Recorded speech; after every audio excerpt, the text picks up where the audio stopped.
Assalamualaikum warahmatullahi wabarakatuh. Apa kabar teman-teman? Semoga teman-teman tetap sehat walafiat dan tetap mendapatkan perlindungan dari Allah Subhanahu wa taala. Sebelumnya ada pepatah mengatakan, tak kenal maka tak sayang. Jadi sebelumnya perkenalkan dulu, saya Khalizah Febriana dengan NIM 2301020002 dari Prodi PAI IAIN Salatiga.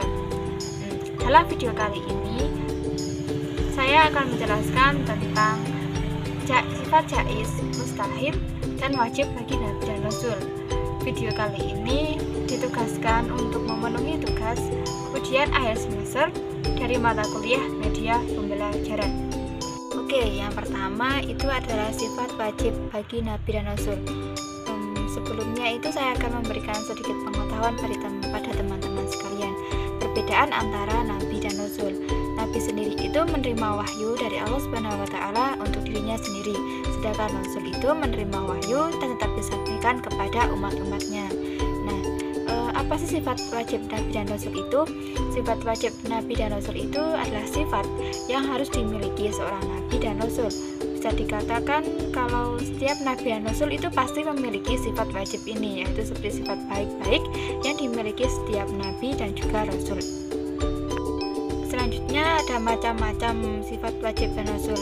Sifat wajib dan Rasul itu ada 4. Yang pertama itu adalah tabligh, yang kedua amanah, yang ketiga itu fatonah, dan yang keempat itu sidik. Nah, untuk yang pertama yaitu tabligh. Tabligh sendiri artinya menyampaikan. Jadi Nabi dan Rasul itu pasti menyampaikan semua yang telah disampaikan oleh Allah Subhanahu wa taala kepada umatnya. Kecuali pada seorang nabi sendiri itu lebih menyimpannya, tidak menyampaikan kepada yang lainnya. Sedangkan seorang rasul itu pasti menyampaikannya. Bisa dikatakan bahwa rasul itu pasti nabi, sedangkan nabi tidak pasti rasul. Jadi nabi itu pasti menyampaikan semua wahyu dan perintah-perintah kepada umatnya, sehingga umatnya akan tetap menjalankan perintah Allah Subhanahu wa taala dan menjauhi larangannya. Yang kedua itu ada amanah. Amanah di sini bisa diartikan sebagai sifat dapat dipercaya. Jadi semua perkataannya itu dapat dipercaya dan dapat dipertanggungjawabkan. Tidak hanya sekedar berbicara atau hanya sekedar ngomong biasa, atau tidak ada sesuatu yang bisa dibuktikan. Nah, Nabi dan Rasul itu semua perkataan itu bisa dipercaya dan pasti insya Allah benar. Nah, sifat wajib yang Rasul yang ketiga yaitu adalah fatonah. Fatonah di sini bisa diartikan dengan cerdas. Jadi Nabi dan Rasul itu memiliki sifat yang cerdas, memiliki wawasan yang luas, dan pasti semua permasalahan dari umat itu bisa diselesaikan dengan baik.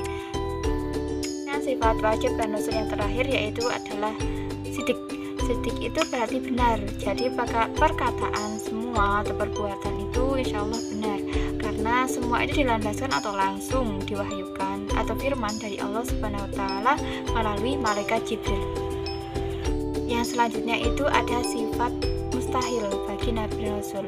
Sifat mustahil ini adalah sifat yang tidak dimiliki atau tidak mungkin dimiliki dari Nabi dan Rasul. Bisa dikatakan sifat mustahil ini adalah kebalikan dari sifat wajib Nabi dan Rasul yang sudah dijelaskan sebelumnya. Macam-macam sifat mustahil bagi Nabi dan Rasul itu juga ada 4. Yang pertama itu ada hizib, yang kedua khianat, ketiga hikmah, yang keempat itu ada beladah. Sifat mustahil bagi Nabi dan Rasul yang pertama yaitu hizib. Hizib sendiri itu berarti berdusta atau tidak berbohong. Nah, bisa dikatakan hizib itu melawan kata dari kata sidik. Jadi tidak mungkin seorang nabi atau rasul itu memiliki sifat tersebut, karena semua perkataan itu insya Allah benar karena dari firman Allah Subhanahu wa taala itu sendiri. Yang kedua, sifat mustahil bagi Nabi dan Rasul itu khianat. Khianat bisa diartikan sebagai tidak dipercaya atau perkataan dari Nabi itu tidak dipercaya. Jadi Nabi dan Rasul itu mustahil memiliki sifat ini. Dan sifat dari khianat ini lawan kata dari sifat wajib Nabi dan Rasul yaitu amanah. Kemudian sifat mustahil bagi Nabi dan Rasul yang ketiga yaitu hikmah. Hikmah sendiri yang berarti menyembunyikan. Jadi tidak mungkin seorang nabi atau rasul itu menyembunyikan semua atau menyembunyikan wahyu yang telah disampaikan kepadanya untuk disampaikan lagi kepada umatnya. Bisa dikatakan hitman itu lawan kata dari sifat wajib nabi dan rasul, yaitu tabligh. Kemudian sifat mustahil bagi nabi dan rasul yang keempat itu ada baladah. Baladah tersebut bisa diartikan bodoh atau tidak memberi kepintaran, lebih sopannya.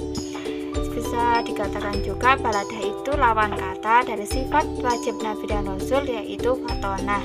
Tidak mungkin kan seorang nabi dan rasul itu memiliki sifat bodoh, karena nabi dan rasul itu pasti cerdas dan memikirkan seluruh kepentingan umat dan dirinya ataupun seluruh umat yang dipimpinnya. Yang terakhir yaitu sifat jaiz bagi nabi dan rasul. Sifat jaiz nabi dan rasul itu disebut dengan al-ardu basyariyah. Jadi al-ardu basyariyah itu nabi dan rasul itu pasti memiliki sifat atau perilaku yang sama dengan manusia umumnya, seperti tidur, makan, juga memiliki nafsu, tapi ya tidak seperti nafsu kita, tapi lebih ditekankan nafsunya. Jadi sifat itu seperti makan, minum, semua kebutuhan, memiliki nafsu, semua itu dimiliki oleh nabi dan rasul, walaupun tingkatannya berbeda dengan kita. Karena nabi dan rasul itu sendiri itu juga merupakan makhluk Allah Subhanahu wa taala. Ada salah satu sifat dari makhluk Allah Subhanahu wa taala, yaitu muhalafatul lihawadisi atau berbeda dengan makhluknya. Jadi tak mungkin Allah Subhanahu wa taala sama dengan semua makhluknya, apalagi walaupun seorang nabi, tidak mungkin Allah itu sama dengan nabi tersebut.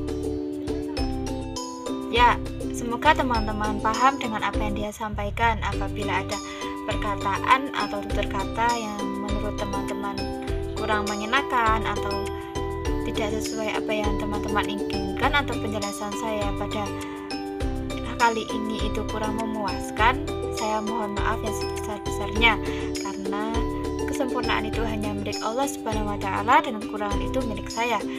Semoga apa yang telah saya sampaikan itu bisa menjadi tambahan ilmu bagi teman-teman, walaupun saya mengetahui teman-teman itu lebih pintar dari saya. Dari perkataannya itu untur mangkol watan termangkol. Jangan lihat siapa yang berbicara, tapi lihat apa yang dibicarakan. Semoga tadi yang telah sampaikan bermanfaat bagi teman-teman, dan apabila ada kesalahan dari awal sampai akhir, saya mohon maaf yang sebesar-besarnya. Saya ucapkan terima kasih. Wassalamualaikum warahmatullahi wabarakatuh.